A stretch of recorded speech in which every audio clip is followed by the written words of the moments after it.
Okay then, item number 1, apologies for absence, please, Serena. Yes, Chair, proceed apologies for absence from councillors Matheson, Milton and Renshaw. Thank you. Item 2, to approve as a correct record the minutes of the meeting held on the 12th of September 2023. Moved. Second. Thank you. All those in favour, please show. Yeah. Yep. Thank you. That's unanimous.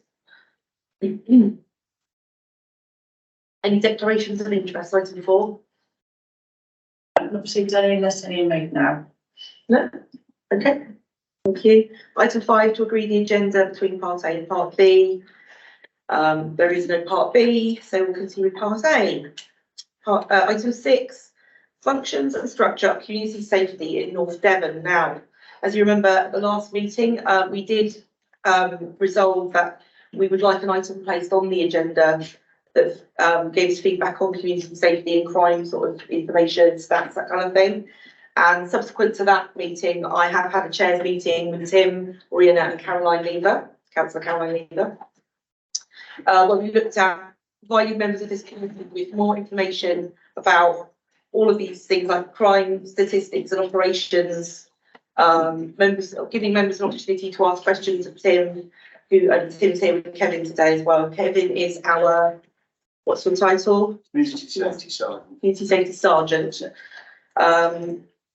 And also to explain how all of the different crime and community committees and panels and all fit together and how it all feeds in. So we have got the Community Safety Partnership. We had a meeting last week. We've got the joint North Devon and Torridge Crime and Disorder subcommittees, which we're all members of. Okay. And there's also the Safer Devon Partnership. And I may be missing a couple of other things, but I'm sure Tim will today. So I'm going to pass Tim over to Tim now and Kevin, who are going to also do a presentation for us today. Okay, thank you, Tim. Yeah. Morning, everybody. For those of you who don't know, my name's Tim Birksall. I'm Community Protection Officer for North Devon Council. One of my responsibilities is to support the Community Safety Partnership.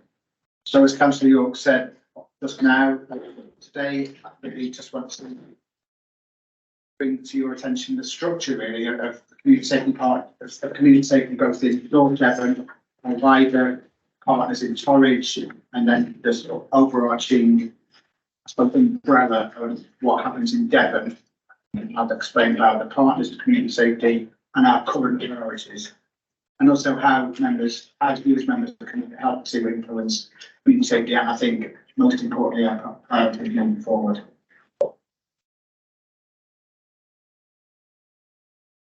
So a little history of community safety. The Crime Disorder Act 1998 brought in the concept of community safety partnerships.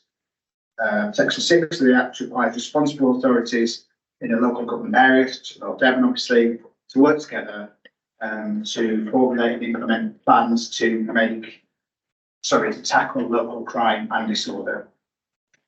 And that was the formulation of CSPs. So we go 25 years, I suppose. Bits and bobs of legislation have changed the scope and the responsibilities of community safety partnerships over the years, but I think the most important ones I've noticed here: the Crime Disorder Regulation 2007, and outlines the way that responsible authorities have to work together to carry out the function of the CSP, and to mean that we now need to have a plan that we're working to sort that crime disorder out in our local level, and to sort of strengthen the identity and the role of the community safety partnership. And then probably the most recent bit of legislation that's important to us is the Police Crime and Sentencing Act of last year, which puts an additional duty on us to collaborate together to reduce and prevent serious violence in our areas. That's known as the serious violence duty. I will come on to talk about that much more later on in the presentation. So under that, we need to identify types of violence in our areas and formulate plans to make sure that we prevent them as much as possible. As I said, I'll come on to that later.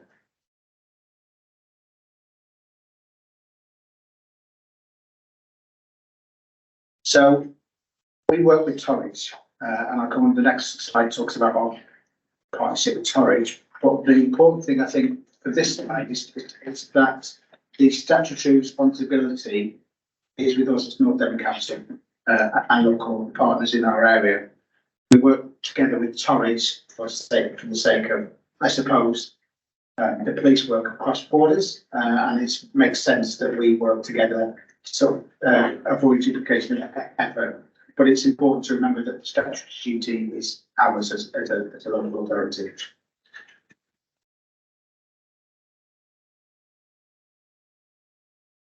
And actually, across Devon, there are similar structures where districts work together to avoid that duplication. So, for example, South Devon and Dartmoor is another community safety partnership.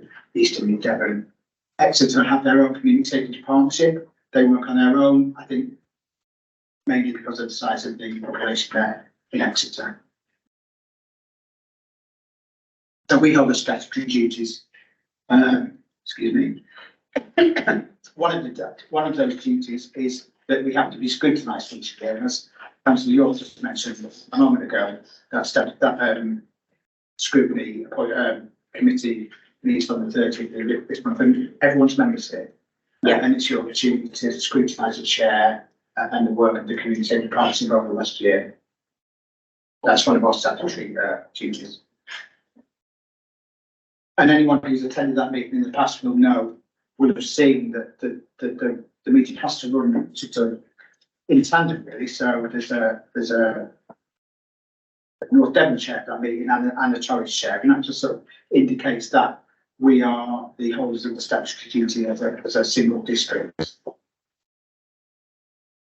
So under the legislation, community safety partnerships, which I'll talk about the meeting more in depth later, have to meet on a yearly basis. We choose to work to meet on a quarterly basis because we believe there's value in meeting and making sure that we've got an overview of what's going on for different agencies. To bring us together, it makes more sense to meet more regularly. And as I'll go on to talk about in the later in the presentation, there are some groups that meet as well to make sure that we can deal with specific issues that are affecting our communities. There are statutory partners to community safety partnership, so that's us as a local authority, police, the fire service, probation, the county council, and health services. And I think it's fair to say that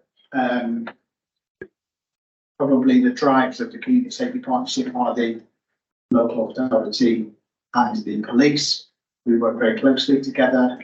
The other agencies have from time to time not been able to service the requirements as effectively as others, but we're in a really good place at the moment as we had a community safety partnership meeting last week, and it was the best attended for a while. So we're really hopeful that that can continue and that all the partners are able to play their part. Alongside those statutory partners, we have a number of non-statutory partners that we invite to attend on a purely voluntary basis, but we believe they're really important members of our partnership. So notable amongst these are NDADA, who have that experience, that local experience of delivering domestic abuse and violence services in that area. We have the Devon wide, the Devon wide domestic abuse and violence service, Fearless, although I believe they've just Fear Free, sorry, Fear Free, they've changed their name recently. What they call, sorry? Fear Free. Fear Free. Yeah.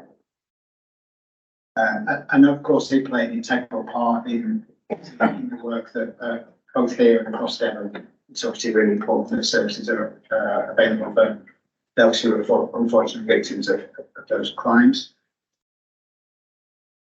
Together, Devon, the Drugs and Alcohol Agency, also attend our meetings. Much of the work we do is with individuals who have issues around drugs and or alcohol. That's just a fact of life, unfortunately. And it's really important that we join up closely with the services that are designed to help those individuals hopefully have an effect on the reduction of crime, I think. And then voluntary services, North Devon Voluntary Service and Torridge Voluntary Services attend. That's really important. I think they're people who are working every day in the community. They bring really good expert knowledge to the table. And I think it's really important to say that we are extremely lucky in North Devon in that we have a unique position in Devon where we have co-location with our police counterparts. That is something that doesn't happen anywhere else. You will see Kevin and his colleagues based in this building often. In our building, when we work out the Freedom Centre, and you're there as well. And that close working relationship, as I said, is unique and really, really important, I think, because we are able to develop really useful day-to-day relationships where we can work together at the drop of a hat. And as I said, since I've been working here, that's always been the case. I've never worked anywhere in the community and partnership where that hasn't been the case. But I can only imagine the difficulties caused if there isn't those strong relationships between, I suppose, the core members of the partnership, being the local authority and the police. So that's something I think should be really celebrated and tried and be preserved if possible. Okay, before we move on, Councillor Beedman would like to ask a question. Yeah, I think it might be interesting for me, obviously, but others. So you referred to a meeting last week that took place. Who was at that meeting? Was there any member involvement or? Yes, I was there for the first time. And normally Councillor Caroline Lever would be there, but she was at a conference, I believe, so she wasn't present that particular time. But she is our representative from the council to that meeting. So I've got notes, but I think Tim, you took the official sort of minutes, didn't you? And they will presumably be published at some point. That's right. Yeah. And it'll be shared with this committee. Yeah. I'll go on to talk about that later. Yeah, no, so I just thought it might be useful for everybody to understand. I mean, just for each, I just find it strange that we have somebody, we're the licensing and community safety committee. Yeah, the council representative isn't a member of this committee, so how does it flow? How does it flow? So I think it's my fault for sat here listening to this. Well, yeah. and you know, I've sort of a long, strong held belief that we're called the licensing and community safety committee, and we never discuss it other than, and I thought it was twice a year, but perhaps it is 4 times a year that we all meet to. The scrutiny is once a year, but okay. So it's only once a year that we actually. Yeah, that's where this came up last Yeah. meeting. Was obviously, you remember Councillor Lever was present and explained there was this disconnect, which is why we decided to have sort of like a standing item on the agenda, because our meetings up till now have been very licensing heavy policy with Katie Nichols, and I was obviously conscious that we are more than just a licensing committee. We do need opportunities to be able to get feedback and to be able to ask questions. So it's actually handy if we have those minutes in advance, we can discuss them here, and you know, maybe that will focus our scrutiny a bit more when we come to our joint committee. Yeah, I think so. Yeah. So I understand, but I've now been invited as well. So if there is anything that comes up, I can let you know, or you can ask me if there's anything that you need to know as well. Certainly, so I've been in attendance now, and it makes sense that the chair of this committee and the Torridge Overview and Scrutiny Committee are both present as well. No, I agree. I just always find it staggering that we So we've turned it around. We hope we're on the right track now, and obviously Tim will go on. So that decision account, how was that decision made? Which decision? Well, that you would be the representative. I was invited by Tony Davies. So does that not need to be more formalised? Because technically you could be uninvited. So should the meeting that you attended last week not be formal in the chair or a member of the community and licensing committee is represented on the community safety partnership. How formal was it, Tim? Can you remember? How what, sorry? How formal was it that my attendance is actually a permanent thing? Well, Toby Davis asked me to invite you Yeah. to discuss a particular issue around the antisocial behaviour. But I think the value of you attending is really important. I will come on to talk about a new chair arrangements that start from the next meeting where the local authorities will be chairs. So we will have a lot more say, we'll have power to invite everyone in terms of members. Yeah, I mean, I think, yeah, because I think for you again, Chester, I think having been involved in this now for 12 years, I think that, you know, the over reliance on the police to look after it has been pretty awful on the other statutory partners in many respects. I think it's been expected the police get on with it, and then we start pointing fingers at the police when it doesn't quite go right. And the reality is, it is a partnership, not you know, it's not, and making sure everybody's, you know, we're all sort of moving in the same direction and seeing that same range. I think it has actually improved recently. I mean, We should be very astute to mention that, Councillor, that's absolutely the status of where we're at, but hopefully not where we're going. Yeah. Mr Davies has been quite keen to address the deficits that have been introduced by that exact attitude. It's not, I think, born of any ill will or malice on the part of the local authorities or other staff and non-staff members of that partnership. It's been very easy for that to be the case and to allow the, I use the term advisedly, sort of predominant authority in terms of the police to just crack on and do their thing. Yeah. Mr Davies has been quite strident in his use of language around local authorities and other staff partners stepping up to take the lead. I'm pleased to say that that's been addressed in terms of the chairmanship of partnership going forward, and there's been an agreement between colleagues at Torwich whose turn it was to say turn. That's been the agreement that it should be taking a turn to allow that parity. That's been addressed, and but Torwich have also admitted that there are some significant deficits in their experience how to chair that because of changes in senior management there. As such, a member of staff from the department downstairs has stated that they're going to shadow and offer support and guidance in the quarters 2, 3 and 4 of the next year in order to make sure that they can just impart the best knowledge that they can so they get the best value that they can out of their chairmanship. You're absolutely spot on. Yeah, and I think that's where Chair, I think if we're debating it more, looking at it more as a licensing community safety committee, then it might be a great range of much smaller elements of it. You know, why is this party not involved? You know, what could they? You know, because it's easy to go to somebody and say, well, you should be on the community safety partnership. But what is their defined role? What would their value be? That I suggested where our value is added. Yeah. You know, that.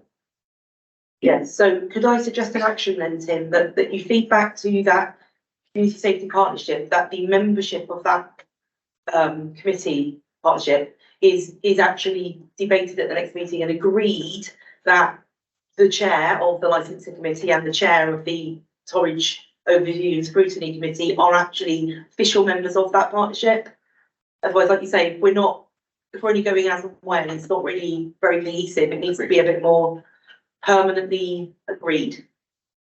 I don't think we agreed that, did we? Were we not I was there, but I don't think I was officially, officially there, if that makes sense. So, I'm looking towards our legal team over there. Is that, this is an item on the agenda, bit of recommendation be made to that effect? Yeah. That we voted on that would then be agreed by council. Absolutely. That might be a way. do you want to do an agreement here? Well, they'll correct me if I'm wrong, because I'm useless at wording motions. You know, my proposal then would be that we appoint the chair. The chair, whoever that may I think be, it's the feature chair as as well. the most appropriate Yeah. person Yes. to the community safety. Yeah. Chair. As well as the representative from what's been agreed, who is Councillor Caroline Lever. I Yeah, mean, what, You can recommend that, can't you? But of course, it will be the decision of the partnership as to whether that's. That's what I'm saying, I've got- A recommendation Yeah. forward, absolutely. Yeah.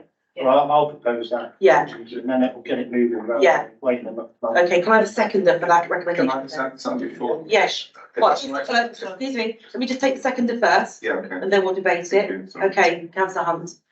Right, yes, councillor Norman.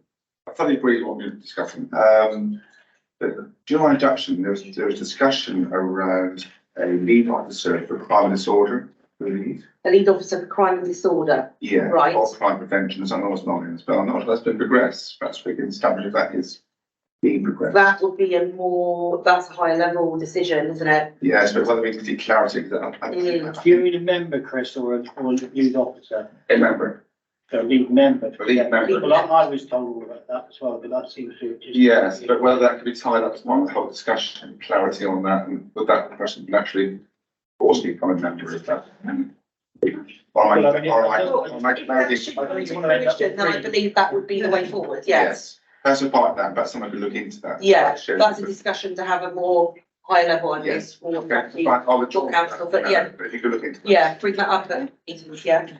Okay, so, can I all have a vote those in favour of that recommendation, please? Some more when you finish that. Right, that's unanimous, I believe. Thank you, Oriana, for that one. Okay, are you happy with that then, councillor Biederman? Yeah, sorry. Yeah, lovely, thank Sorry, you. Tim. Right, back to Tim. Thank you. Find my place. Yeah, so down section parts I was talking about. So this next slide might be slightly confusing when I talked about the North Devon Community Safety Partnership, but just to bring attention to the fact that we work closely with Torridge, both from our scrutiny function, your scrutiny function, yearly, but also in terms of Accenture's to work cross border really, in terms of to avoiding duplication of work. We've just covered a lot of what I'm about to say with this, but we 4 times a year, we think it's really important that we meet regularly, got staff members, statutory members, the voluntary members, and I think the partnership would welcome more members from council, more members from all kinds of different agencies in the community. For example, I'll go on to talk about one of our priorities. Now, ongoing priorities will be hate crime, and we had a representative from Sunrise, the diversity group in Barnstable, who hopefully will play a really integral part in terms of our work going forward with that. As previously mentioned, Councillor Lever is a representative from North Devon on the current representative from North Devon on the partnership. And then again, I'll just mention that at the last community safety partnership meeting last Thursday, there was a discussion around the chairs. It's interesting to note that Toby was the only police chair across all the partnerships in Devon. As Councillor Biederman just said, there's been a recognition that the police potentially are not the best people to chair partnerships because, as Kevin said, it tends to be then a lot of the work is left to the police. We're talking about working in partnership. We've all got a part to play in this kind of work, and I think that the police are a really extremely valued and extremely important partner, as we are, and as the other agencies should be as well. So it's really important. I think it sort of sends a message that community safety is not just an issue for the police, but also to contribute to keep our communities as safe as possible.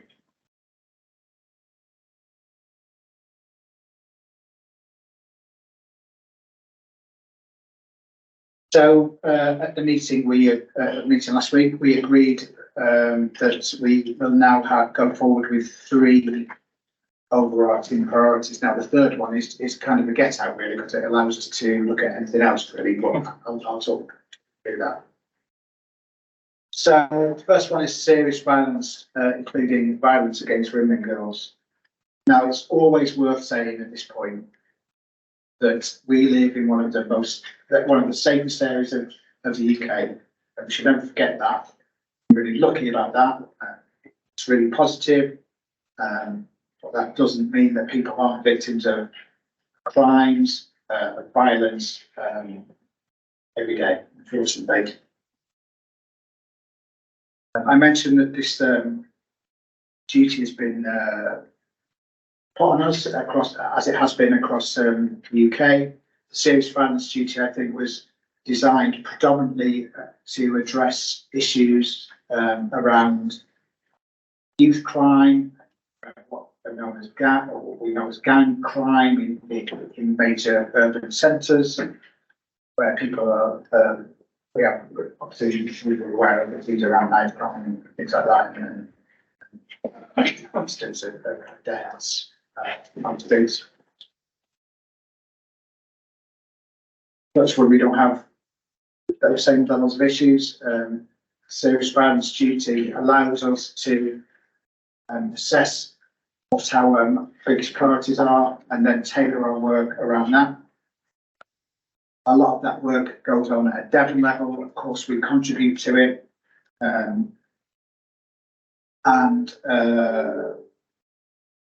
The priorities, I think, that are still being worked up, actually. Again, I was at a meeting 2 weeks ago, and both were where we were talking about the priorities for Devon and actual sort of schemes and real things that are going to change in Devon.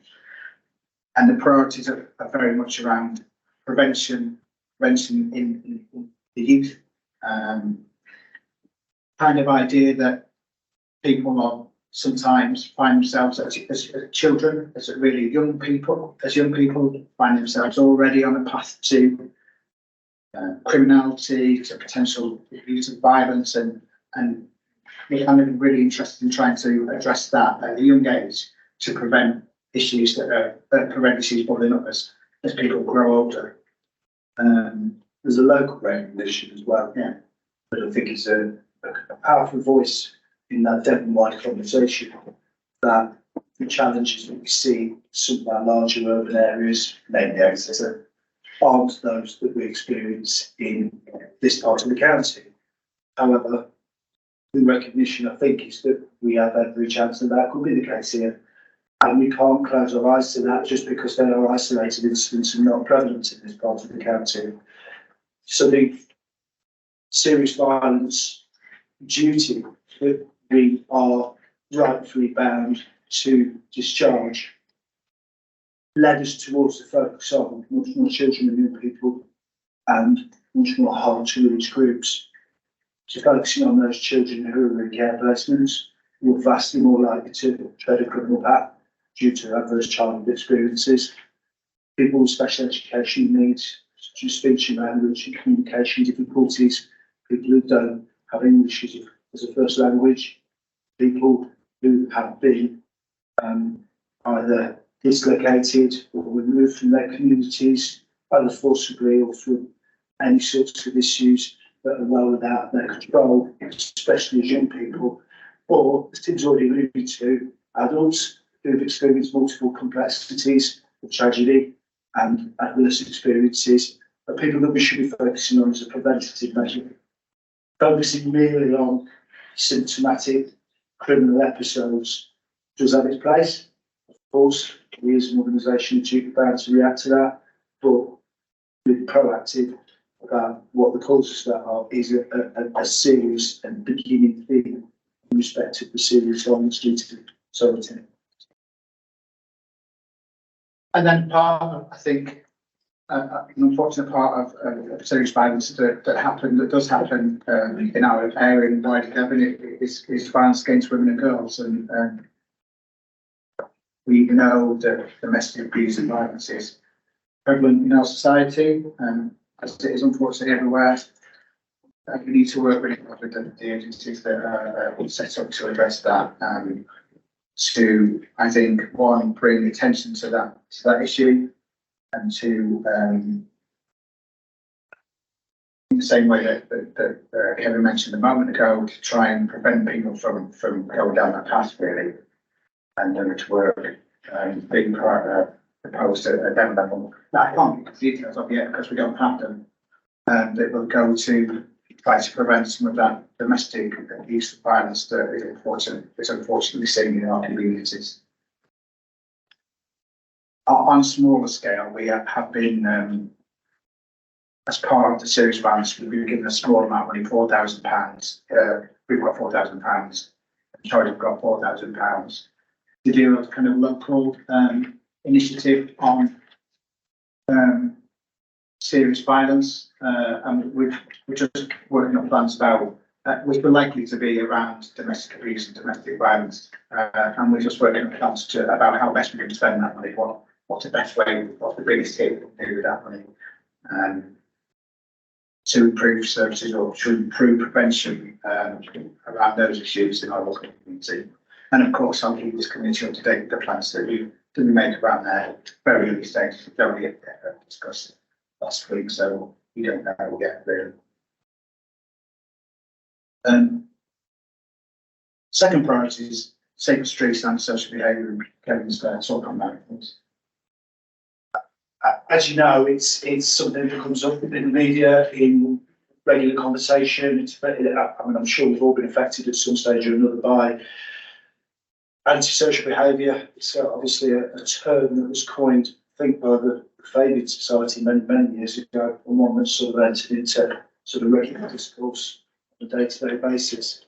I think, put most simply, it's behaviour that's perpetuated by the people that impacts on the quality of life, has a detrimental effect on the community. Sure, there's lots of other descriptions we could add to that. The North Devon and Torridge CSP area was to compare August to October last year to August to October this year, taking just raw data, which would be basically contacts made with the police, but don't refer specifically to calls and face-to-face contacts with the police. They run into the tens of thousands, possibly hundreds of thousands interactions such as that now would be deemed to be a contact with the police. However, contacts with the police that are then formalised into what we would call an outcome, and they're categorised by the organisation for the purposes of budgets, of demand management. We saw about a 20% drop in last year to this year, 5% period. 411 incidents out of 2018. And I was going to say, sorry. Sorry, I'm interrupting. Of course, no. Because I don't want to miss that point, because you said 20% is per town. Yes. But actually, I don't think Nova Police get the right figure, because it's very difficult to get communication with the police and non-public because of the system, non-emergency 101 service, also other. So the police never, and that's years and years I'm getting argument with the police, and police never get the right figure, the crime. And because of the lack of communication, and case get dropped, and they never get the right figure.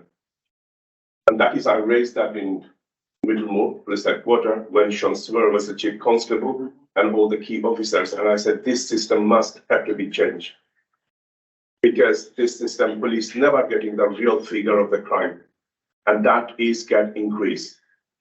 Because of the number of police, the police are very shortage. And police don't want to take too many works because too many paperwork. And that is the reality. So I thought I'll raise that again now while you are here. No, I'm sure that's merited. And Councillor, thank you for your candor in suggesting that. I am not so entrenched in my organisation, but I don't see that there's improvements that we need to make in terms of, I think, building people's confidence in. Because music has sounded rather good. Sorry, It's everybody's Right, can I ask everyone with their iPads, can you please do the following with your iPad? Can you go to desktop, go to settings, go to sounds, and then turn your ringtone and alert volume down to 0, and then we should avoid all of those little interruptions. Pardon? I'll find, don't worry, so I'll look at that link. Yeah.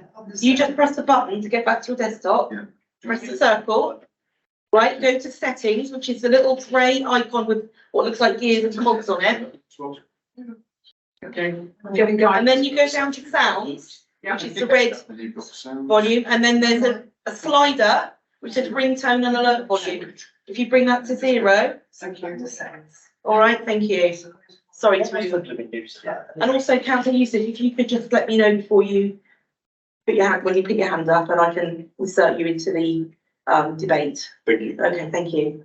Right, back to you guys. Thank you. Yeah, once more, thank the councillor for making an Yeah. observation. It's sometimes a difficult one to address to uniformed officers. It's a challenge. And I think it's one that you call out correctly. I think there's many different reasons as to why people either lose confidence or have less confidence in contacting the police, and that sometimes can reflect, so possibly inaccurately, I don't know, but it possibly could represent some inaccuracies in the figures. The figures that I represent to you are the ones I have, and they are how a proportion of calls have been categorised. I think what I'm hearing from what you're saying is, so we believe that number might be higher. Fortunately, the drop might be the same. I can't commit to that being definitive, I think, any more than any of us can. But I think what I can hear from you is that you felt frustration in being able to contact the police. What you possibly heard from other voters in the areas that you all represent, there's frustration in getting hold of the police, and sometimes the outcomes that we've arrived at might not be those that have seen and feel satisfied. That's regrettable. But at the same time as well, if we are focusing on these really impactful, detrimental behaviours on your constituents' lives, then hopefully we can see that confidence come up. And like I said, I'm thanking you for the comment, because if I hear it from you, then I have an opportunity to address it. If it remains as disquiet and it remains as unhappiness, I've got no chance. So this is where the conversation comes in. Yeah. Well, I've been involved with over 10 years now with the Dublin and Cornwall Police, and I'm a police head crime advisor. Right. And so I'm an anti-bullying campaigner for Dublin and Cornwall Police, and I do a lot of work with the Dublin and Cornwall. I'm also in the scrutiny panel of Dublin and Cornwall Police. So most of the work I used to be in police headquarters and Middlemore. So all the key officers. Also, my campaigning about the police reporting system, and I was in the BBC Spotlight and also in ITV, because I try to highlight that properly, because of people are so fed up with this service, one-on-one service. Because right now, if somebody calls from here, this meeting will be finished. Hours and hours will go, nobody will pick up the order. Nobody will pick up the answer on the phone other than. So people get fed up and they don't just contact with the police. So then police reply is, oh no, you can do it online. Look, so many people got language barrier, especially as you just earlier said, they're speaking different language. Some people don't have an internet still. Yes, it's a smart world now, we're using a modern phone, but loads of elderly people still, they can't use on the online system. They don't have an internet. And police never get the right figure. And that is proved, honestly, and that issue is always the police version. They say they're trying improving, and that's going years and years, So I think still you take on that board, and when you go in the middle. You mentioned very interesting points there about a couple of diverse communities that we have, and where people who do have specific language barriers and communication issues arising from ethnicity or from cultural heritage. And we also have a very ageing population in North Devon, whose access to the internet, or whose ability to be able to use it, or just use our devices. I mean, the chair's pointed that out quite sort of serendipitously there, but we're struggling just to do the volume on our devices, which is quite normal. They're quite complicated bits of kit, but there are certain sort of tranches of society that are a lot more in tune with that than others, because that's how we live lives. That's how we've moved forward in the 21st century. I'm going to take on board your points. I know they're minuted now, and they are something that I will feed back to my supervisors. I know they've been heard before. Sometimes I'm sure you're aware that it's the weight and volume rather than just the impact of a singular comment. So I do thank you for that, Council. What area do you represent? Not Devon. It's called now New Not Devon. Yes. Yes. It's true then, Thank you. And also, sorry, in terms of basketball, it's also, we're looking at the future of maybe having police hubs more in the town as well. So the accessibility to you guys is going to be much better. Something that I have, Yeah. Tim mentioned it earlier on, I'm going to go on to it a little bit here. Tim mentioned the collaborative working style and co-location that we enjoyed. Something I've been really passionate to reinvigorate in this part of the world. My previous policing service saw me locate myself within my communities over in Torridge. I derived a huge amount of benefit from that. Is it easy? Not always.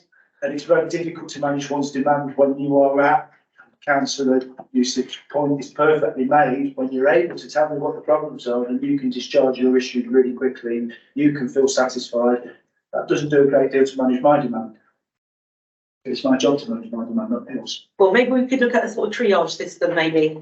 We've had my aspirations that I'm going to be co-locating with your customer services workers as well in town. Yeah, So that's. that gives sort of triage system to it. And I have already had conversations with the senior leadership team about doing that going forward. With Yeah. her team. Brilliant, excellent.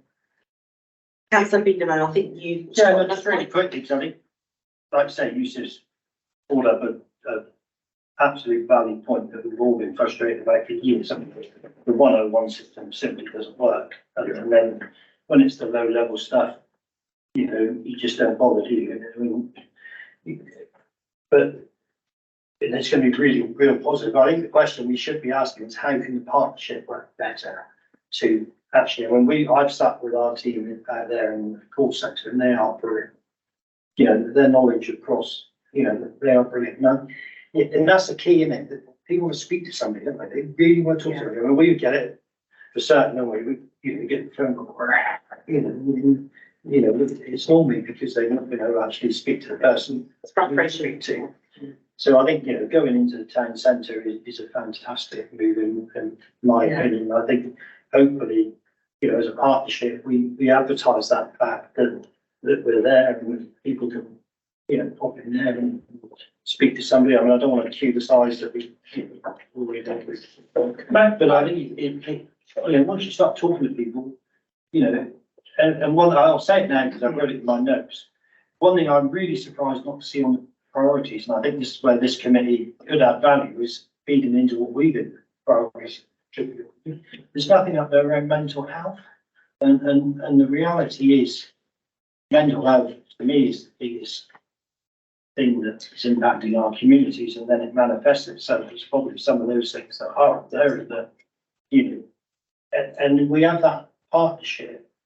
So the police now, and I don't blame them, you know, they've been a bit like the community safety partnership. They've had to deal with mental health, haven't they? Somebody's on the bridge, or somebody's, you know, on the edge of a river. It's the police that got to sort of, you know, go and talk them down, which is great, but then they're left with the person, aren't they?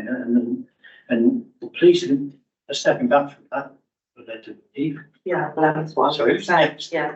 Probably the fire service or and that. Mental health team. You know, and so I'm just surprised that that's not a priority really of how we're going to work together when mental health. And I look at the statutory partners, health is on there, fire service on there, police on there, local authority. So how are we working together? Because I don't think anybody wants to walk away. It's just the fact that everybody's got a resource problem and so the police have. How are we going to work together when, you know, let's be honest, somebody ended up on Barnstable Bridge and Orange Bridge and you know, how is that partnership putting a plan together? This is what we'll do, and this is how we're going to help them once we've obviously dealt with the initial incident. You know, because, you know, we should be back there again the next time, won't we? So, Yeah. It's a couple of points, and I've just done rudely writing there while you were just so I would remember, so apologies for that, councillor. In terms of your customer services team, you're absolutely right. The first board to call, obviously, that frustration that the councillor mentions then comes through in harm, which is installed by workers from this organisation. I highlighted that pretty quickly when I arrived here. The reason I've had those working relationships with Sarah and her team has been as a result of problematic customers, vexatious complaints, aggressive, nasty, abusive contacts that have been received by workers within this building. The harm that visits upon that team then pays forward when we have levels of sickness, absenteeism arising from harm in the workplace where nobody should come to work to be abused at all. There are levels of harm that we absorb in all of our lives as a result of encounters that we have, be it professional or social. Whilst they're never wanted, they are sometimes things that we have quite sad. That's not acceptable, and I deem that from the start. It arises from the point that you made, Chancellor. In terms of those individuals, I've overseen the arrest of one individual for sending racist and derogatory and offensive emails to the staff in that department. I've overseen the sending of 2 separate community safety partnership based letters, which the signatories have been the local police and the chair of the chief executive of this local authority. And I'm also completing a training session in the next 2 weeks for the entire customer services team of this local authority in order to equip them to lean on their staff and also make sure that they utilise the staff that they have for my organisation and this building to limit that harm and hopefully just allow them to continue with their quality service delivery that they have. In terms of the mental health aspect that you mentioned, I couldn't agree more. The symptomatic behaviours that we see as a result of people's poor mental health are a massive demand for the local authority. There is a huge demand, and that's in terms of housing, that's in terms of antisocial behaviour, that is in terms of harm to businesses in the area, but also it's in terms of the amount of strain that's placed on our local health service. And then the one that Councillor Barnum mentions is the police having to deal with some of our most time-intensive jobs in terms of people presenting themselves as suicidal, ideating suicidally in the community. And whether that's impact on the local transport infrastructure, which we've all felt in this town with the 2 bridges, whether that's impact on individuals who first-hand come across these incidents, which in itself is traumatic and harmful, or whether that's then delays that are put in place in our local hospitals, and then the deficits that are introduced into service delivery for the police when we've got 2 officers sat next to an individual in the hospital for X amount of time as the place is safety, which I would suggest is the right thing to do in terms of supporting an individual, whether it's the right organisation doing it, I'm sure, but it's the right thing to do that we support these individuals. I think from a sort of vicarious dealing, the antisocial behaviour strand that we look at, and will bring me back to my point, is most overt, the most obvious indicators we have, and the most impactful, I would argue, antisocial behaviour strand are in our 2 in the CSP, but in our 3 urban areas of Ilfracombe, Barnstaple, Fiddleston. And the most overt and obvious factors that we have of that are street homelessness, street drinkers, panic sleepers, and the associated antisocial behaviour of groups of those individuals, aggressive begging, and the other, I would suggest, detrimental behaviours that we see from those people. The amount of mental health issues that pervade those groups are huge. So perhaps we are tackling the symptom rather than the cause. Possibly gets back to the point. Would that be fair of me to say? Yeah, no, well, as I said, I think it's sort of fair.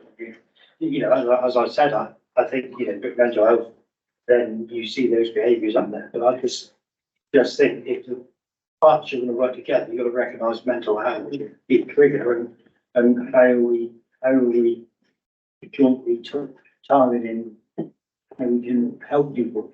I mean, I think. Seems to underpin society at the moment, doesn't it? Well, it is. Yeah. You said, I mean, you were quite right in your statement. We live in one of the safest places in the UK to live, and it's wonderful. I would like to think it's because as a community, we've been found it to be unacceptable. And if you step on the low level stuff early and help people, support people, Yeah. and then that's how we stay. If you suddenly allow it to become acceptable, then it's mindful. But In terms of the ASB, once more, that brings me to how this is dealt with. There is a uniformity of approach in terms of processes. And that covers both of the local authority areas, which covers the entirety of the community safety partnership. Tim and his team over at North Devon, obviously linking with members of my team, I have suffered more recently that we had a gap in our team for an antisocial behaviour officer. The councillor mentioned earlier on some of the resourcing issues that Devon Cornwall Police have. We felt that locally, sadly, not just in that area, but we were where we were and we are where we are. And I have a member of staff in place now, which is really good news. Lucy Robinson is my antisocial behaviour officer. She links closely with colleagues from North Devon and Tim's team and colleagues from Torridge in order to deliver an antisocial behaviour process, which I'll outline for you. I appreciate a lot of you may have obviously heard this already, but I think if we started who need to go on and all go in as a particular position of knowledge, that would be helpful. Right, sorry, before we move on, I've got a couple of questions. I've got councillor Whitehead first. It was just a very quick question, really. Do our local police have a recruitment problem? Are they short of staff? If I was to take the government stated that they've met the upgrade programme. The reason I asked the question is I know of a sergeant who recently came down from the Met, and he's struggling from a staff point of view. He's awfully short of staff. Is that generally known? Is that a fact? Resourcing is always an issue, and it's always a challenge to meet the demand that we have. To view it as simplistically as that, I think is not as helpful as it could be, because what you all know from a local authority perspective is people keep moving here. That sergeant moved here. I moved here from the Met many years ago, but that doesn't count for me because I've been here 20 years, so it's fine. It's really not. Mrs. Connell will tell you that's nowhere near me. She was a Derby girl. As far as it's concerned, our population continues to rise. There's the rise in our resourcing in terms of any public service or infrastructure commensurate with that. I think you could argue possibly easy. That's a much wider issue than local councillor. And we could always do with more police officers. And I think it's not just bigger places, it's for all services, I think. Yeah, that's the point, Tim, is that partnership. They've all been hammered, but it's how you then come together, try and make use of what. He's trying to work smarter with what we've got. Yeah. The reason I mentioned the customer services team earlier with that in case is that most people automatically, as was what you mentioned earlier about what police are doing, people will automatically just put 3 lines. We'll automatically just put a phone on to police. That's their mindset.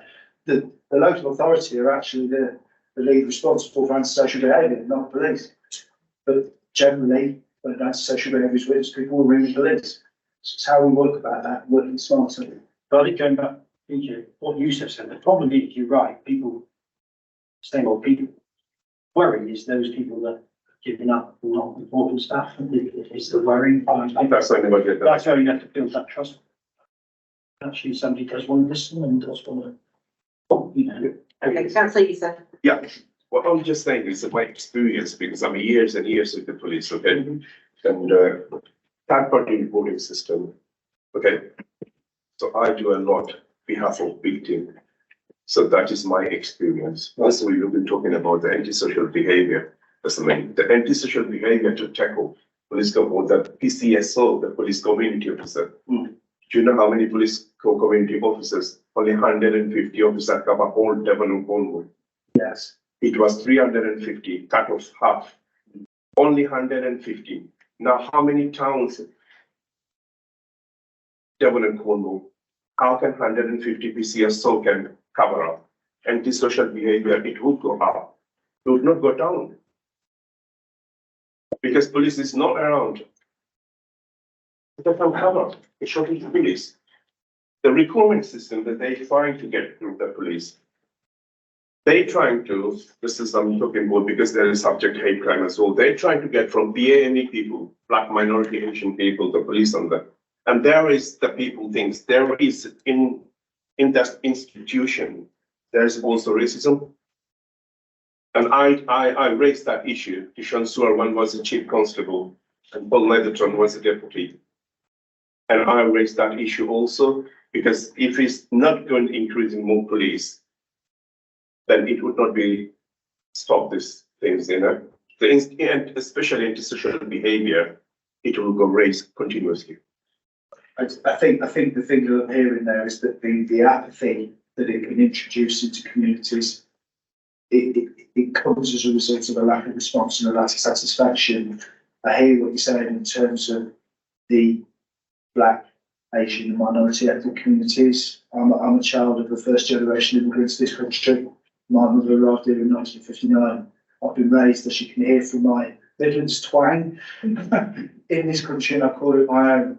I've been in the police 28 years, and I'm pleased to say there's been a lot of improvements with how people like me are treated in the organisation and people like you are treated outside of it, but also how we treat less visible minorities, old people, gay people, disabled people, people that we don't overtly see, but people that can feel that level of apathy to don't want to talk to us because they're not satisfied with what they may have heard or may have experienced themselves. So there are a lot of challenges there. And I think in terms of numbers, you spot on. We always need more. They're trying to encourage people to come from BME people more to get into joining the police and structure of it. But the thing is, like, they're widely, they don't understand, because most of the fact I'm saying that from BME people, they think their children want to be a doctor or an engineer, you know, and that's the way, that's the route they go, you know. And they don't go in another route because of they think, well, if they're taking 100 police, there's 1,000 will be, we would not get, we got neglected. This is the mentality, that's the way they're thinking. Apathy can be something that affects everybody, the deliverers and the deliverers of the service or users of it. I think it's absolutely up to us to, through our local area, through the community safety partnership that we have a buy on, we need to reinvigorate that process. And we need to make sure that with what we've got, we can deliver the best we can. But from an elected member's point of view, I'd urge you to keep saying what you're saying and represent as best you can where you see the deficits are, and hopefully they can be addressed. Yeah, so my message, please, you take on board about increasing PCSO. Yeah. They must think about it, because otherwise antisocial behavior never will stop. It will be increased always, and reporting system is not very well as we're talking, and it will drop the reporting system because people get fed up. They don't have a time, hours and hours to holding on the phone to get hold of the police, as the Bradman said, like, you know, people expect to talk with somebody, not to just reporting on the online, you know. So please, if you take that on board, you know, and I'm sure if you take that, just all of us, yeah, mention also my name, that every officers know my name, because that's the I'm only one giving the police trouble, because Okay, keep raising that okay. issue. Thank you. Thank you. Right, there was some actual notes that I made from the, sorry, I'll come back to you in a minute. Just on what you were saying, you said, that statistics, sorry, crime statistics are going down, but the ASB, it says reductions, particularly in Barnstable Town Centre, because obviously initiatives have been put in place. We've got the street marshals, I can't remember the name, they're not police, are they? Street marshals, and the domestic abuse is lower, but is a higher proportion now as a crime type, but also that increases in religious and religious hatred as well. So it is changing as you improve one area, and it suddenly seems to go somewhere else. So it's just keeping on top of analysing those stats. And they've got this new system, haven't they, called Niche, is it? I think we were talking about a new police system where it records all the different crime levels and things. So It's a new operating system that came in last November, and it's been, as with any operating system, there's been some some challenges. teething issues, Yes. teething problems. Not hopefully ones that haven't been felt at the point of delivery, but there's certainly ones that do feel quite keen in the organisation. Yeah. Okay, Councillor Can. Yes, thank you, Chair. Just a couple of points, and I think it's on the safer streets and the antisocial behaviour. Obviously, in Barnstable, and that's the area that, you know, I'm familiar with, as the Chair has just said, we've got street marshals, and I think that has helped in the area, but they're very much 9 till 5. Am I correct in thinking that? So of an evening, early evening, the antisocial behaviour seems to sort of spring up after the street marshals and everybody's gone home. That's one point. And also, I'm just wondering if this licensing committee may agree with me. Some of the services that were in place, which were non-statutory, and I'm picking up on what Councillor Biederman has said about statutory partnerships. There were several services that had great reductions because they weren't statutory. And I'm talking about youth offending team, youth work provision, youth workers, and I think that has not helped in us dealing with antisocial behaviour. Is it about time? Maybe, and I don't want to make a political point, is it about time that those services were brought back into statutory bodies, because they are the first ones that get cut when there's a shortage of money? And I know that because I was within the youth service, and that body was cut and cut. So very little youth provision out there now to deal with antisocial behaviour. And it was done because it wasn't a statutory body. Is it about time that maybe this council, I don't know, sent a letter supported that those services, as a youth offending team, probation service, I think they may be statutory, but definitely those were public. Should we be asking the government to bring those back as statutory bodies? Be careful, because I'll give us a statute, no funding, will Just, you know how strongly I believe. I believe very strongly. My previous life, I immediately prior to joining the Community Safety Partnership, I worked for 12 years in the North Devon Youth Justice Service, previously the youth development team. I was the representative constable in that organisation, as you know, got provided with Justice Board. There were significant cuts, they're still going through a period of some significant change. I couldn't state to you without any clear empirical evidence that that is the reason as to why there are issues. What I could state to you is a lot of the success stories we saw prior to those issues, and that it's a wholly worthwhile strand of assessment and intervention for our most challenging cohort of young people who we see affect in our communities through symptomatic offending behaviour. So would more of them be better? That's taking a good job.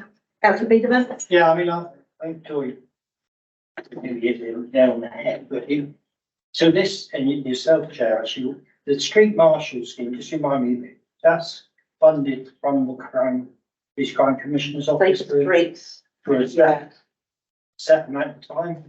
Yeah, they.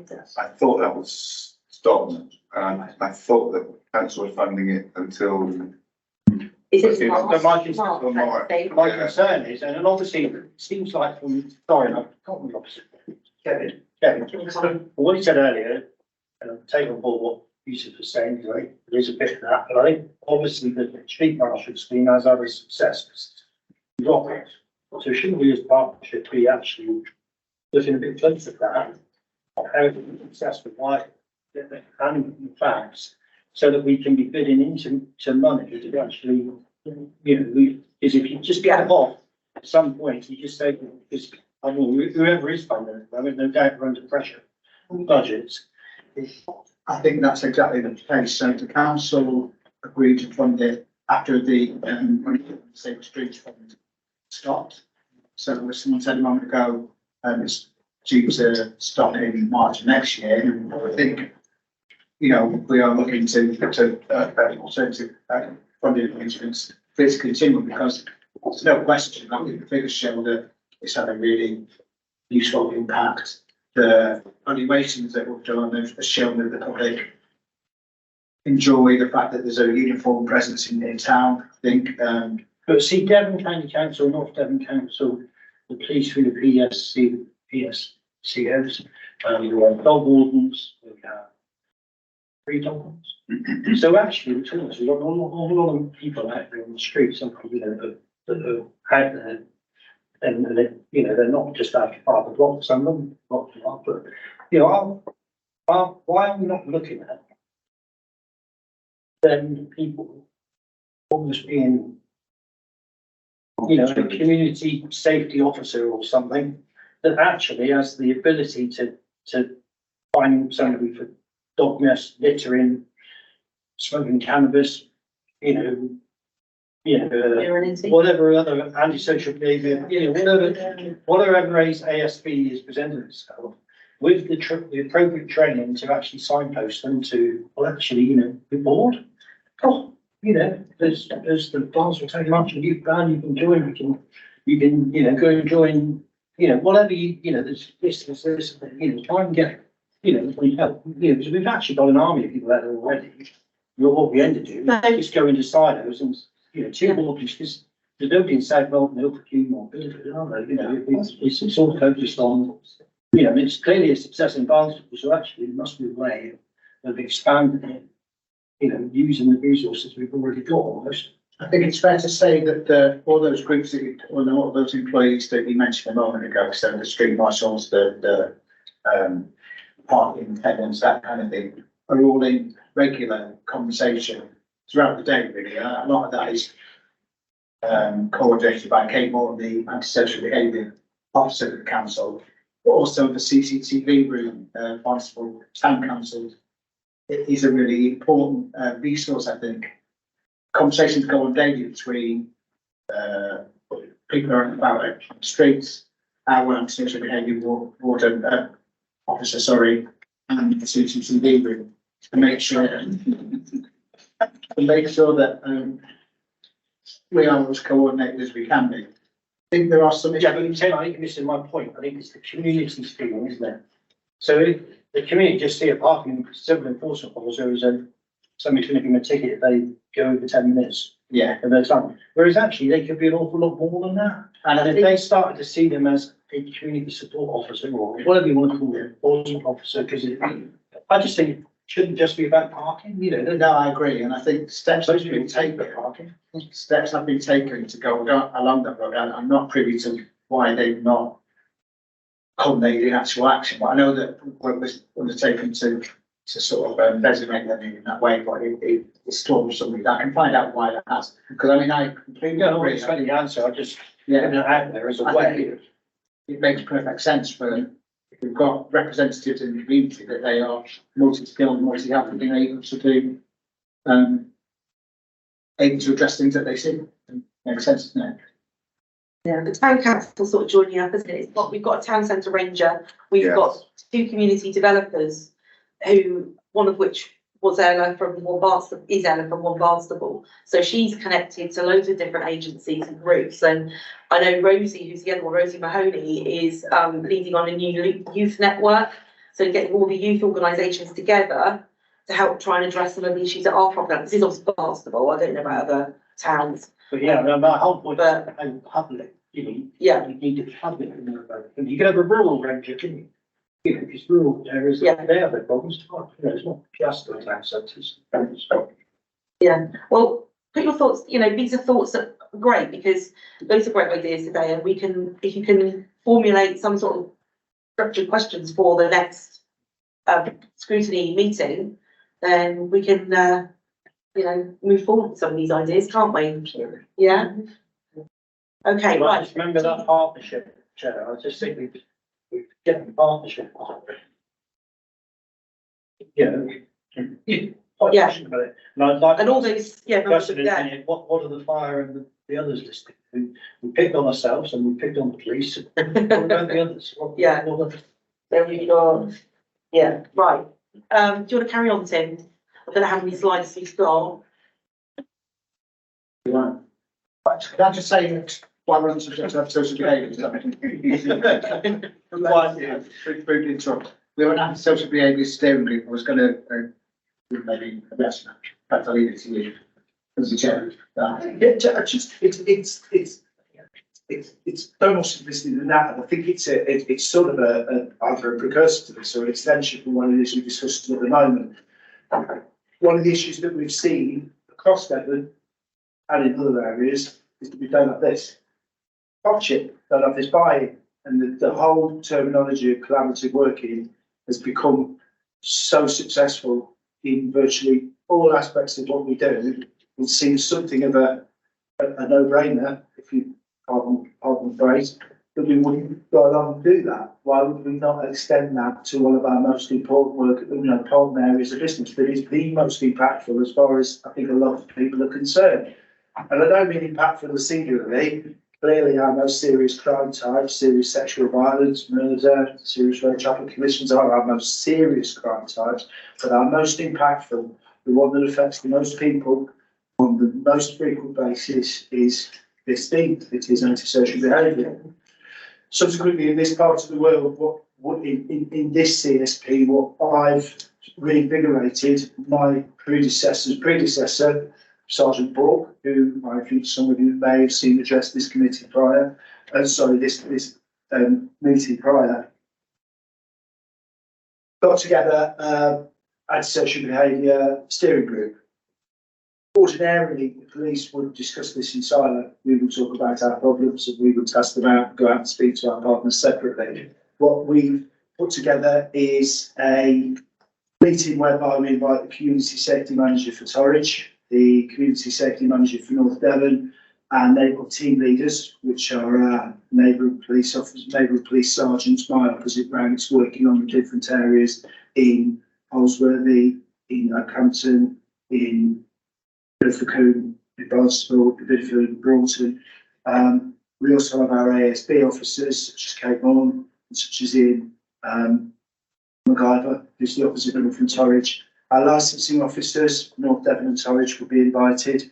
Our town centre managers for North Devon and Torridge, Bideford and Barnstable, basically. And then we would have other partners coming from our alcohol services, from health, from Encompass, from other business and commercial. One thing we have added on to that is that we're inviting elected members, which has been something that's not really taken place prior. But you are, and I don't mean to say this in a glib way, it's not, you are the voice of our communities. You're the people who have been asked formally to Appleton Law to come and speak on behalf of the people who live there through a purely democratic process, and you need to do that. So we have tied on quite a stringent confidentiality clause, because there are some quite sensitive topics that are getting discussed there, and the forum in which they're discussed is one that's quite different to this, but it's aimed at a clear reduction in the incidence of antisocial behaviour. It's aimed at improving the public perception of how the police and council are working together. It's to show an increase in community involvement in decision making. It's to increase the amount of effectiveness of partnership working. Partnership's pretty heavy in that. Over the 4 points that I mentioned there, it figures 3 times.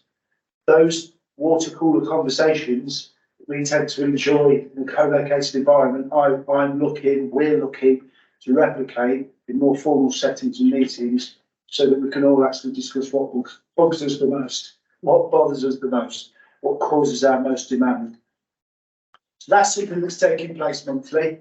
We had our first one of those last month, didn't we? Which went relatively well. We didn't have a great buy-in from colleagues in Torridge, but it's new. And that's something that, as a result of the Community Safety Partnership meeting last week, pleased to announce that we have got that buy-in from councillors in Torridge. And there'll be another one of those taking place. That's a legacy, and I think I'm going to come on to the point that you made earlier on and answer that hopefully before you have to ask it, as to which councillors do invite. Councillor Coates attended, historically she would always attend, and has done prior. Wonderful town council. We haven't got, as far as I'm aware, anybody from the district council attending that at the moment. Can I just clarify? There were some ASB meetings held at the old Heritage Centre, Yes. the Queen Anne's. Is that the ones? That was my predecessor. Yeah, used to invite several town councillors, and certainly I've been to a couple of those in Yeah. the past. So that Again, it's Barnstable Central. is possible, but As you said. Yeah. yeah. I think that was a slightly separate issue to this meeting. Yeah. Like that was. So I wasn't invited to this one you just mentioned. So was I or not? No, you won't. No. No, you won't. The reason why this is, I mentioned at the start of this, and I know we've had a few questions in between, is the most overt indicators that we have and the volume issue we have in terms of antisocial behaviour does emanate from our street drinkers, rough sleepers, public drunkenness, large groups causing nuisance in our town centre areas. That is primarily what it is that we're seeking to target under the auspices of this meeting and the ASB steering group meeting. So I think the important. Sorry, can I, sorry, I forgot about councillor Williams to put her hand up. Did you, was it on this topic or do you want to come back to it in a moment? Councillor Williams. Sorry, Sorry, I did just thought, we're obviously talking about different services and not being nasty to yourselves, but I just thought I should declare an interest because my son is a civil enforcement officer, so I didn't want the discussion to get too involved without actually declaring. How does he feel like it? So, you know, as you say, in fairness, I needed to declare it. Okay, if that could be noted then, please, Loretta. You know, I didn't realise the conversation was going to include services such as that. Oh, I didn't get that. Right. Yeah, sorry, councillor Bingaman. Yeah, I think you're up, you know, this is a strategic group of people and thankfully somewhere along the lines we have somebody there. But I think this is back to us, isn't it? How well do our representatives sit on these different bodies, then report back and make sure, and it's not just some item at the end of the agenda somewhere that nobody ever actually gets to. It's that passion to stand up and say, look, this is, you know, this is what's been happening, you know, any questions, that type of stuff. I think that's why I wanted this here. We thought this is the forum, but then there's 42 of us that are all embedded into our communities. And how we, you know, it always seems a bit Barnstable centric, and I'm passionate about Barnstable. Barnstable is my town, you know, I mean, you know, that's where I work, probably do most of my socialising, you know, et cetera, so, you know, I'm just going to live within its boundaries. It doesn't mean that I care about it.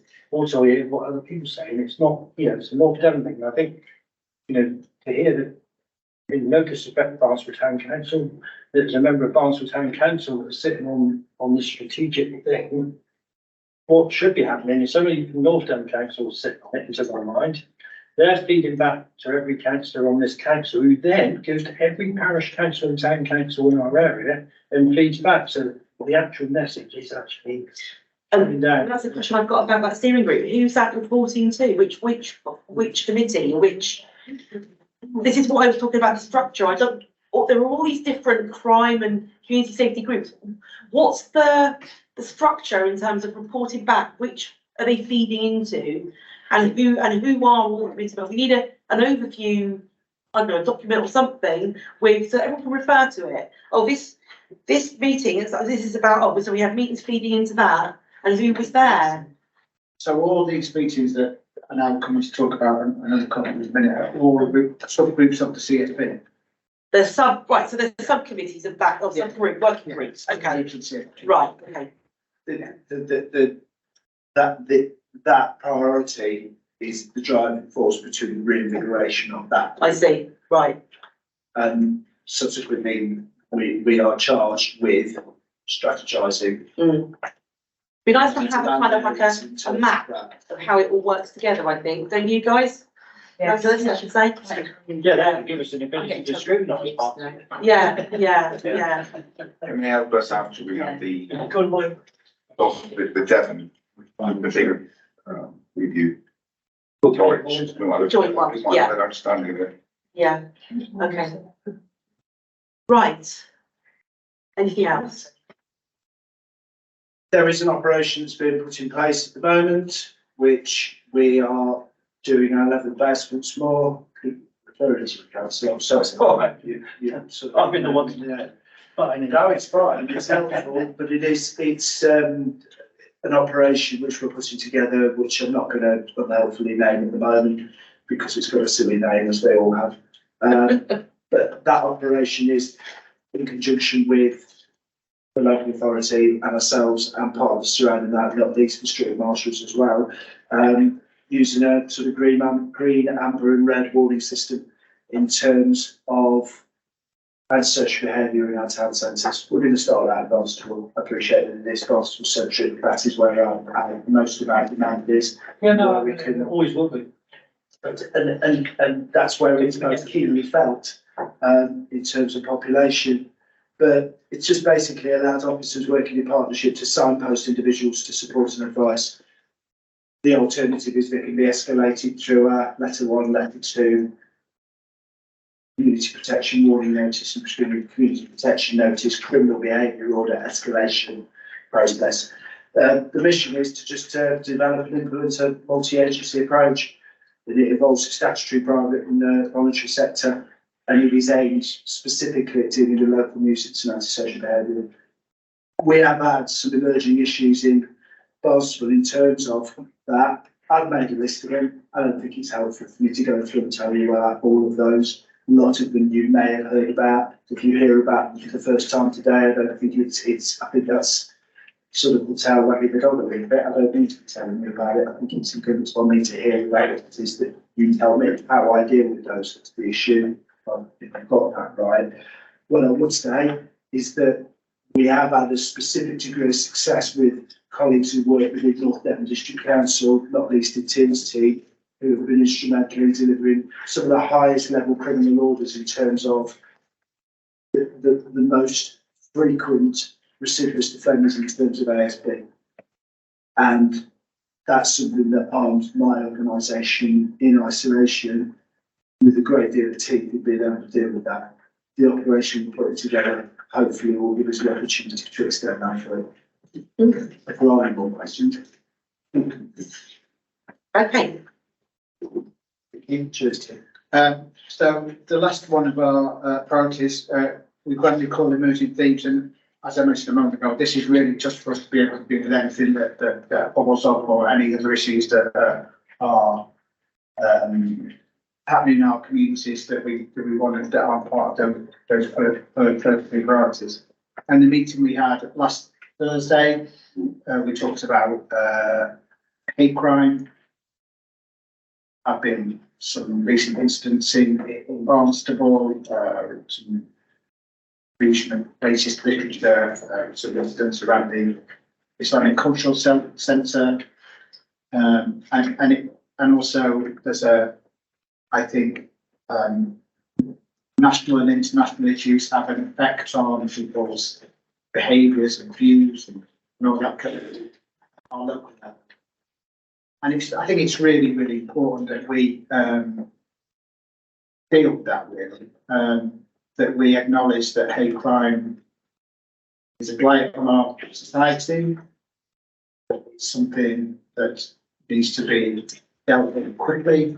And I think that, and what we're doing about that is we're starting effectively, we start from scratch really. We're having a group together to work out what the best way forward are really. Out of that, I hope will come some proposals around widening that membership of that group out if you like, to make sure that all the diverse communities in our locality are represented. Any particular issues that need to be addressed. As I said, there's not a lot more I can say about that because we're really at the real infancy of it. But I think that acknowledgement that it is a priority for CDP is really important. I think it's worth staying that way. Of course, we will update you, update this committee on any work on what that happens from that. These appearances. So now we have to move on to talk about Safer Devon. So effectively, we recognise that the statutory duty for community safety partnerships with us and other district councils and other district level organisations, but it's right that we have some coordination across Devon around the work that we do. So one, I suppose, make sure that we're avoiding that duplication that I mentioned before. Also, if any Devon-wide campaigns can be obviously part of our community involved. So I said the strategy to say what Safe Devon is just a way for us to organise ourselves really in a more useful way. The executive board of St Devon is made up of all the chairs of all of our relevant community partnerships in our areas. And I think, as I mentioned before, we're kind of, we were the only one with the police chair, so that shows you that the duties should be spread, I think, more widely amongst all our partners.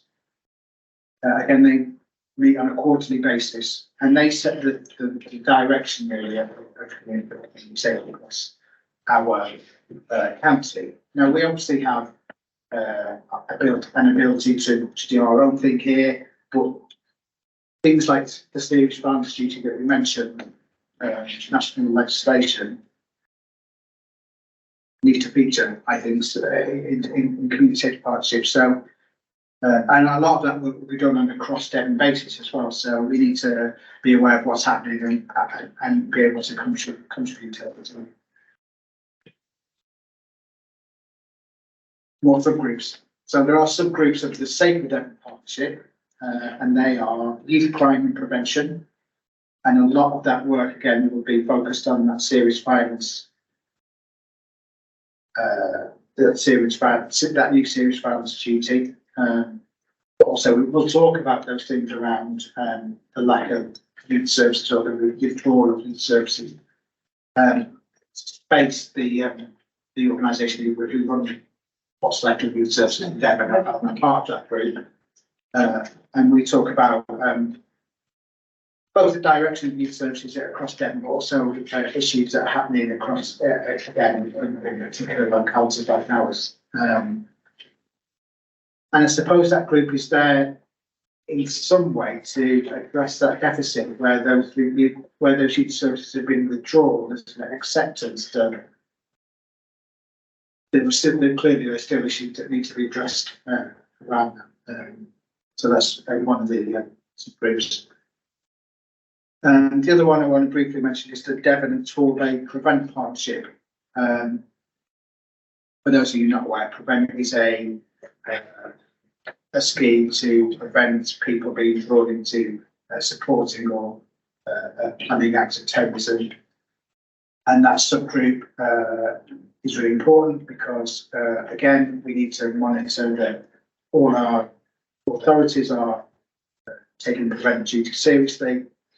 There is an exception to the prevent guidance that lower risk areas, of which we are one, don't have the same responsibilities as maybe inner city areas where there are a lot more issues.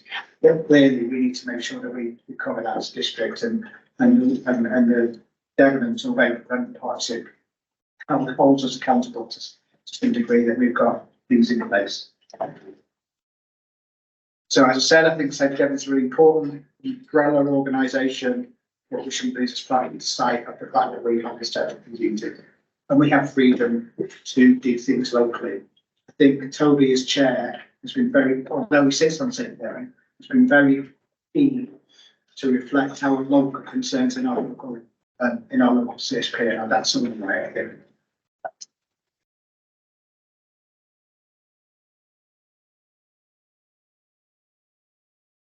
So now I just want to address the additional statutory responsibilities that the CSP holds. And again, let's talk about the Prevent Partnership.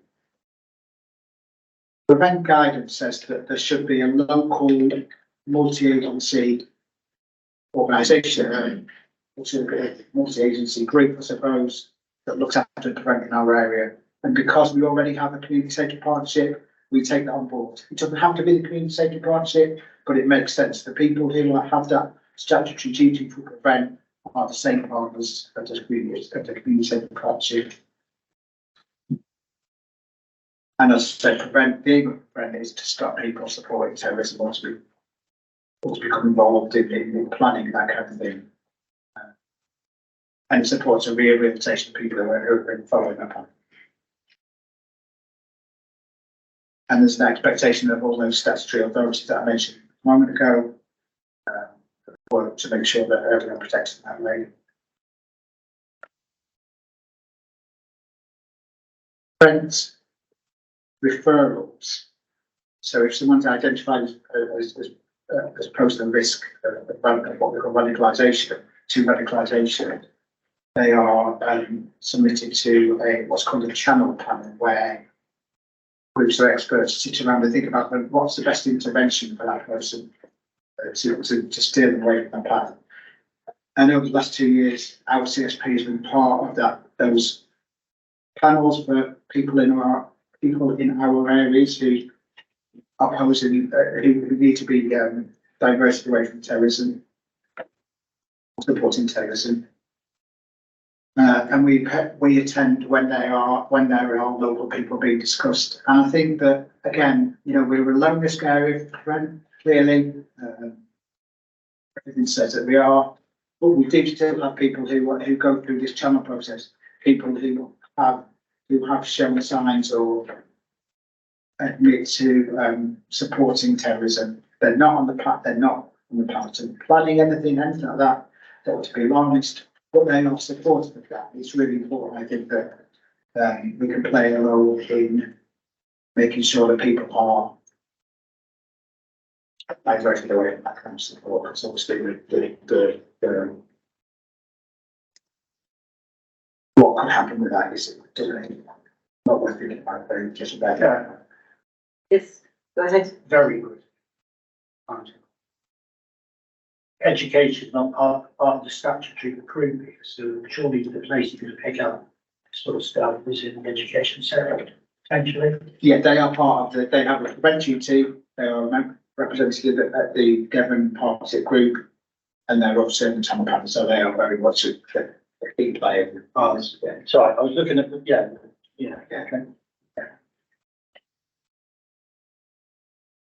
Yeah, so serious violence is a new duty that's placed on it. Again, it's a reaction to youth violence in cities. I don't want to dwell too much on this. I think we've talked about this before. But the important thing, I think, is for us, for Devon level, we are able to think about what the most pressing issues are in our communities and tailor them to. So, for example, we won't have. We don't have issues with gangs, so we will have a different approach, and it will be about preventing that kind of thing escalating. And I think that's only right. Again, work is ongoing really to make sure that we meet our serious violence duty, and we are confident that we are.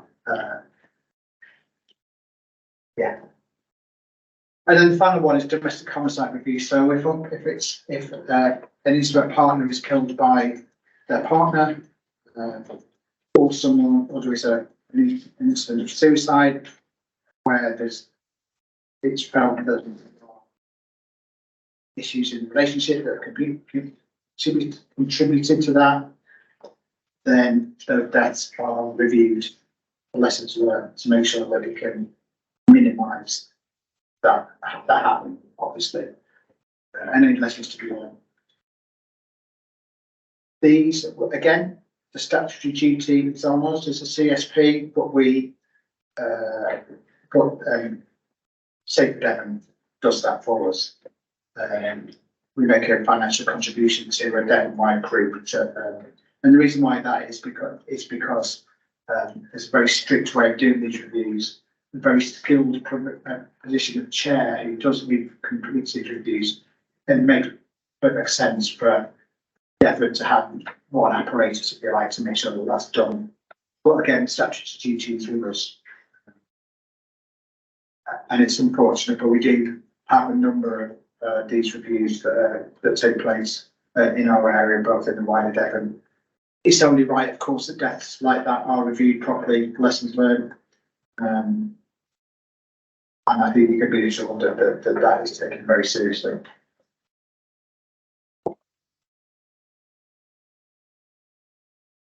So this is my last slide today, and it's just talking about really the role of members in the CSP. Now, we've covered a lot of this already today, I think, in terms of membership of the CSP board, in terms of your roles as a supposed conduit between the public and services. As I mentioned a couple of times already, there's a role, one of your roles, one of the roles of members is to scrutinise CSP, and that's happening at the end of this month. That is clearly an opportunity to talk about the work that we've done over the last year, but also to influence any work going forward. I think our hopefully regular appearance at this committee will help to inform us in terms of your wishes about how anything might wish us to take forward, which is really useful, I think. Additionally to that, we've got Councillor Lever, who attends the CSP board as the member. So York, you may attend in the future as well. Again, that link is really, really useful, I think, between this committee, the work of this committee and the work of CSP and the direction of it, coupled with the new local authority chairs, which I think will be a real, it'll be quite a change, I think, in terms of our, as a district council, of those encourage our influence over the direction of the CSP. Yeah. I think the chair alternates annually, doesn't Yeah, it? that's So right. we're currently the chair. Yeah. Well, we wouldn't be doing the next one, and The then one I that think, happens, yeah. oh, is it currently Torridge? I don't think it's decided yet. Ah, okay. Toby at the meeting was talking about the administration of the CSP meeting, which is currently with North Devon. Right. And that's been, I I don't see. think it's been decided about the arrangements between the Torridge chair and the North Devon chair. Right. That will work, but Yeah, but I think regardless, I mean, that focus on local authority is really helpful, I think. And I think even the police would be, the police will be happy that we've got, I suppose, a wider view, I suppose, of what we might want to do in terms of community party. It's a real positive thing, I think. Then, of course, you will have members of the community who are reporting things to you as members. We are available to talk that through, both in environments like this, but also on an ad hoc day-to-day basis. We can offer you advice that help. Again, so a number of times in today's meeting, we really look at the police embedded in the council. That's unique and really useful. And I'm sure that people will approach you about particular issues that, yeah, it's really, really important, I think. okay, so can I please request then that for maybe the next meeting that could you draw up this kind of more of a pictorial diagram, a hierarchy of the different groups, subgroups, who the chair is and which organisations are sitting on those partnerships? That would be really useful, I think, for us, wouldn't it, as a team? To know if we have issues, where we should be looking to ask those questions. Yeah. And feed into those different committees and groups. Certainly. Yeah, I think I completely hear. Yeah. I think what your point of contact is illegal. Yes, yeah. Correct. But there's so many different groups, the jargon, and I think it's all getting a bit confused as to who, what each is But we're doing. confused, the public, and what I hope. Yeah, exactly. I think just for our sanity, it'd be nice to have that kind of hierarchy. So that's a subgroup of that. This is who chairs it. I think that would be really useful. Yes. Catherine Benson. On your side, Chair, what was just saying about, you can make it like a family tree effect. couldn't you? Yeah, like a Sort of hierarchy. link, sort of like, who links to each other, like a family tree. Yeah, that's right. Sort of pictorial boxes in there, saying who's what. Yeah. Things like that. Yeah. Who connects to who, that sort of thing. Like a flow diagram. Yeah. Yeah. And the role. Yeah. Councillor Whitehead. Probably a question to Kevin, actually. Just by way of introduction, my ward is Chittlehampton, and I have 5 parishes. So 5 parish council meetings each month, potentially, usually. And when I come to a meeting like this, I'm really expected to give a little bit of a brief report, which is what we're all about. We're a conduit, aren't we? Yeah. And I'm going to go, and obviously I'll prepare something to take to the parish councils, but I've got one issue going on at the moment, which I'm going to ask you about, and that relates to firearms. I've got a firearms issue, and South Molton are involved with it, but if I wanted a little bit of pressure, a little bit more pressure, may I refer it to you? You may. Yes? I can make no guarantees until I know the detail of it. No, obviously not. I'm more than happy to have a look. Okay, okay. And individual things like this, quite often as a district council, I'm sure everyone else would agree, when we go to our parish council meetings, we're often approached to assist with problems. So in my case, I need to know the right person to go to here, and the girls help me with that. A lot of our role is to do with signposting, and that's, you know, somebody used the word earlier on, acting as that contract between wider organisations. It's absolutely just. And it's important that our parishes see that. It has been a period of demystification for me, coming from one organisation when I worked with the YJB and the sort of labyrinthine structures that has, coming to another one, which is, what's all this there? And I've had to do a lot of learning on the job. God bless him, Yeah. Tim's helped me, because he knew it and I didn't. But it does take a lot of time. Now I have a vested interest in doing that. But we can refer issues to you for a little bit of guidance if we need help. Absolutely. Yeah. I encourage the other. Kevin's our man in the council. Yeah. Kevin's our man in the council, aren't you? So if you're any sort of policing and crime type stuff, I'm sure you'd be more than happy to receive a call. You're based at the Freedom Centre. Do you allow drop-ins or? I've got an office down. Are you down here? Down with the Right. Environmental Services down Yeah. there. I can email you, can't I? Yeah. Absolutely. Good, Tim. If you push them through, or if you would like to go through your local sector inspectors, who I'm sure you've dealt with, they will pack matters to me as well. So if you have got a contact with Mr. Preston, who I believe will be your inspector locally, or if it's Mr. Wills in Barnstable. No, I don't know them, but I know you now. That's fine. Is that Sam Martin? He is, he's more rural, that's the guidance, absolutely right, yeah. Okay, thank you. Very much. And then there's Mr. Wills. Once more, if I have to signpost you back to them, that job done for sure, yeah, fine. Right, any more questions on this topic? One final one, Chair. Go on then. I do apologise to all the members of it, I've been a bit vocal. I've been trying to get this here for 2 years, and I think it has proved its value, because I think you're talking to a very small group, there's 12 of us here, it's 42 people on the council. Right? I just think every parish council meeting we go to, everybody knows about there being no police or police report. And I think this is where we could help possibly in that partnership, because I don't want to see a police officer sat in a parish council meeting for 2 hours. I'd much rather they were using their time much more effectively.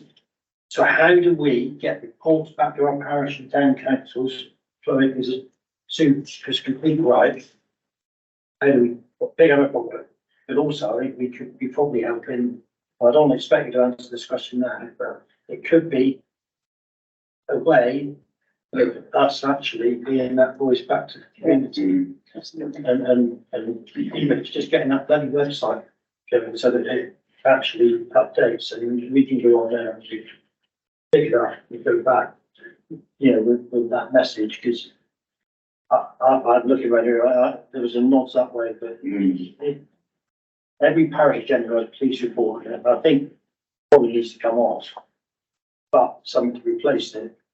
Maybe it's a report of community safety partnership, well, the police, you know, because I think if there was one report, Chair, there's one report, because Councillor Freedom and myself on the same parish, if there was maybe one report made to us as district councillors, we could then just take that to, you know, our parishes, you know, so one report, because we're not getting any feedback, and I think that as parish councillors, we've said, well, even when we get it, is it accurate? Because we know of crimes that have been reported and they're not always on that list. So I think it's just on the agenda, it sits there, it comes up every month and nothing happens with it. So maybe, you know, just one report from the partnership that each councillor just gets given, and then we take that down to our parishes. Instead of this report.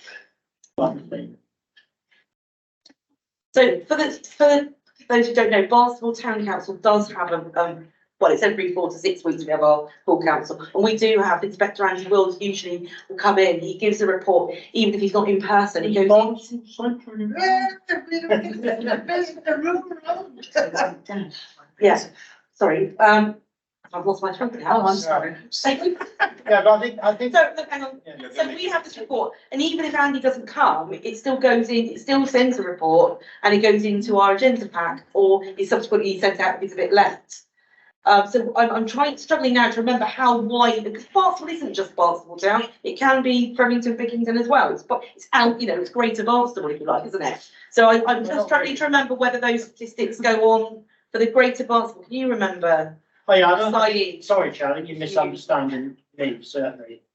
And North, I'm not, yeah, I'm, because I actually think it's wrong that there's a police report on every agenda of the parish councils. I think it's a bit, it's not really what we're trying to deal with is more that lower level stuff, isn't it? I mean, if there's a murder, there's sort of stuff like that, we know that there will be a fantastic response.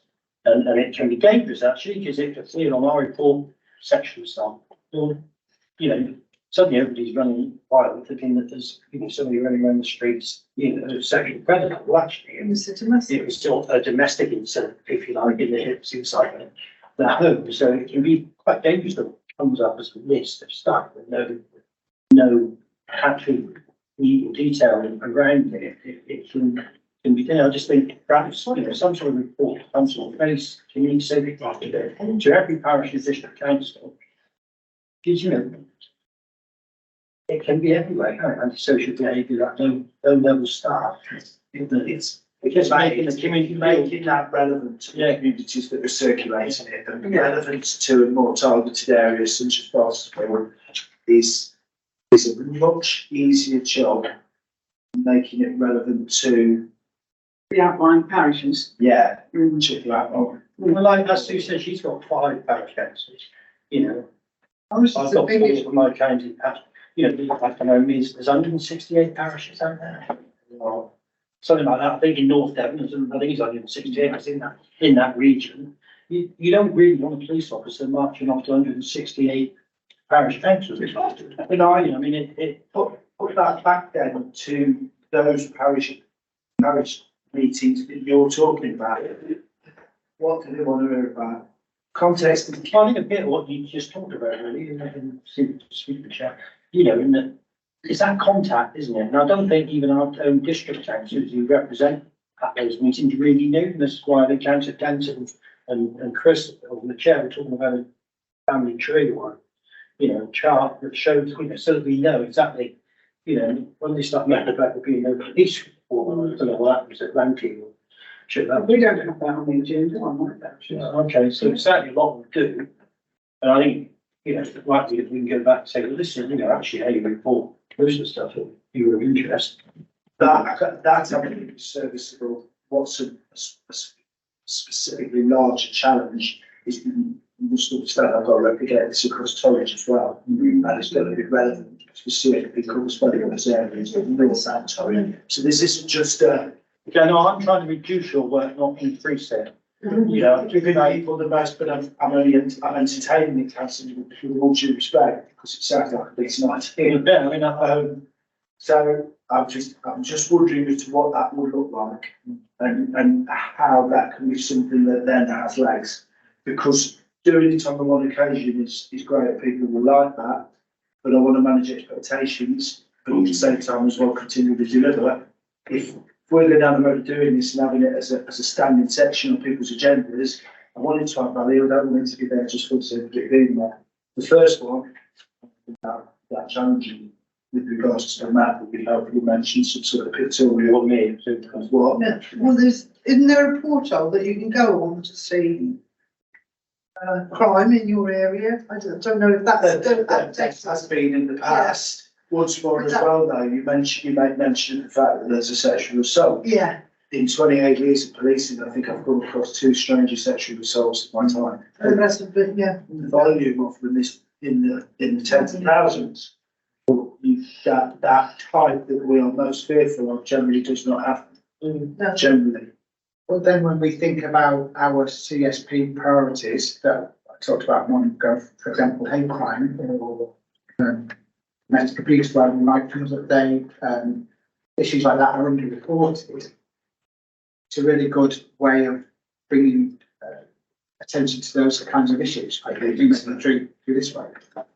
And this is where I can see the value in it. The parish by parish thing is difficult, obviously, but those wider things is really useful. Yeah, the Chair member of the public doesn't realise that they come to their district house and raise their hand. They're busy on 101 for hours on end trying to get through. That should give up, as you said, as well. Okay. But we have to take that positive. And you mentioned the partners that are involved and not involved. Clearly, the police and the district council are doing fantastic. Well, it would be, I'm sort of preaching to the choir a little bit, and I'm not going to apologise for that. The relationship that I enjoy with my office, with this organisation is fantastic. The infrastructure that's in place as a result of this organisation is second to none. I had a meeting with a colleague in Peterborough from Cambridgeshire Police yesterday with my ASB officer trying to live best practice. It's what we do after all, and we just speak to one another and see who's doing it well and try and sort of plagiarise the skill where we can, honourably, obviously. But it was really great to know that in Peterborough Town Centre, which is a much larger area than this, with some, I would say, some quite specific challenges in terms of street drinking, homelessness, and sleepers. The processes that we actually found about in place and the infrastructure behind it weren't anywhere near what we're about. And it was really encouraging to see. And I think, you know, there might be issues with other partners, but the crucial community safety partnership relationship is police and district council. That's the one to get them up better, I think. Yeah. I'll have another conversation about that tonight. I agree. Yeah, but if you're a statutory partner, you're a partner. Completely agree. Completely agree. Any partner.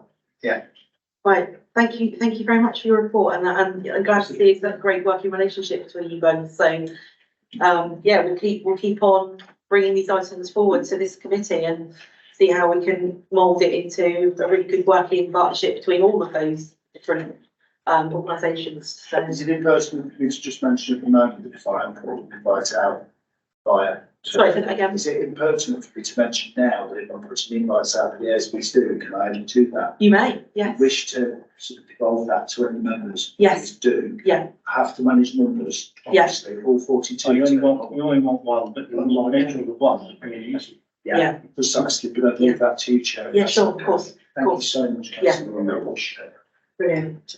Okay, thank you for that. Thank you very item. much. Brilliant. Okay, and we've only got one small item left, pleased to know. Item 7, licensing and community safety subcommittees.